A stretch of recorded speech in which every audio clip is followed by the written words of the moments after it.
Un soir, mon mari regardait une vidéo. Il s'agissait du serviteur de Dieu qu'on appelle Mamadou Karambiri. C'est un puissant enseignant de Dieu. Ce monsieur prêche étant assis. Mais ce qui sort de sa bouche, c'est des boules de feu. Quand on écoute ce monsieur, il a la révélation. Alors, pourquoi je vous raconte ça? Parce qu'il a été invité dans un pays pour prêcher là-bas. Pendant cet événement-là, il y avait d'autres pasteurs blancs qui devaient prêcher, parmi lesquels Yonggi-cho. C'était un grand séminaire des pasteurs du monde entier. Alors, Yonggi-cho a pris la parole. Il s'est mis à prêcher. C'était les cris dans la salle. Yonggi-cho est un puissant homme de Dieu. C'était les réjouissances, les acclamations. Les gens sautaient. Quand tout Mamadou Karambiri est arrivé, vous savez que l'homme blanc a d'abord ce problème avec la peau noire. Ils se sont dit, après un puissant message de Yonggi-cho, qu'est-ce que Mamadou Karambiri va encore nous dire? Il est un Africain, Afrique noire, l'autre c'est un blanc. Alors on a allé dire à Mamadou Karambiri, tu as 15 minutes. Pendant que l'autre avait prêché pendant 1h30.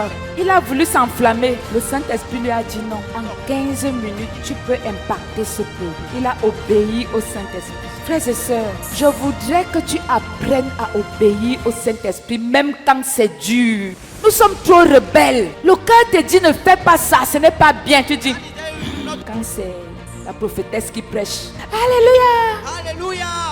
Mais quand c'est... Donc c'est lui. Ah. C'est pas aussi comme ça. Fais très attention. Parfois la parole qui te bénit n'est pas dans la bouche du serviteur que tu aimes. Honorer tous les hommes de Dieu. Parce que tous ont un message qui peut te délivrer. Tu peux aimer la façon de prêcher d'un serviteur, d'une servante, d'une prophétesse, d'un prophète. Mais cet homme n'a pas la parole qui va te délivrer définitivement. C'est celui que tu méprises là. Celui qui ne sait pas parler fort. C'est lui qui aura un jour la parole qui va déclencher ta bénédiction. Frères et sœurs, soyons spirituels. Alors Mamadou Karambiri s'est levé. Il a pris la parole.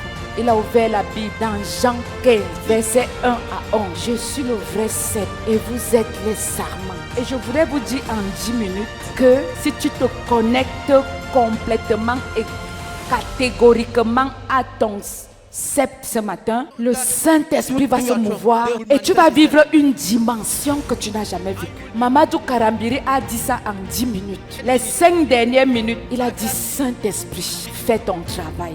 Ce qui s'est passé dans la salle, les gens qui acclamaient devenaient des serpents. D'autres faisaient comme le chien. Délivrances ont commencé. Frères et sœurs, au lieu de 15 minutes, il a fait 2 heures. Personne ne l'arrêtait. Tout le monde était soumis. C'est le Saint-Esprit qui travaillait. Les gens vomissaient les démons. Les malades étaient guéris. Ceux qui ne voyaient pas voyaient. Ceux qui étaient possédés étaient délivrés. Les myomes sortaient des ventres parce que le Saint-Esprit travaillait. Alors je veux dire à quelqu'un, il n'y a pas un Saint-Esprit blanc. Il n'y a pas un Saint-Esprit noir. Il y a seulement le Saint-Esprit. Et si c'est ce Saint-Esprit que tu honores ce matin, ma prière est que ce Saint-Esprit te rende ministère. Je veux que tu te mettes debout et commences à confesser tes péchés à Dieu. Dis à Dieu, ce matin ne me traverse pas. J'accepte de tout abandonner pour être attaché au cep. Commence à confesser tes péchés, même les plus intimes. Commence à dire à Dieu, me voici. Je reconnais que j'ai péché. Seigneur, me voici avec mes fornications. Parle au Saint-Esprit ce matin et laisse que la sève qui sort du cep te traverse et que tu reçoives ta guérison instantanée. Dis à Dieu, il est hors de question que tu passes sans me toucher, car je n'ai jamais vu un homme te chercher sans te trouver. Moi je n'ai jamais vu quelqu'un te chercher sans te trouver. Commence à chanter. Commence à prier, Seigneur. Je sais que je suis fornicateur. Seigneur, mes intentions ne sont pas bonnes.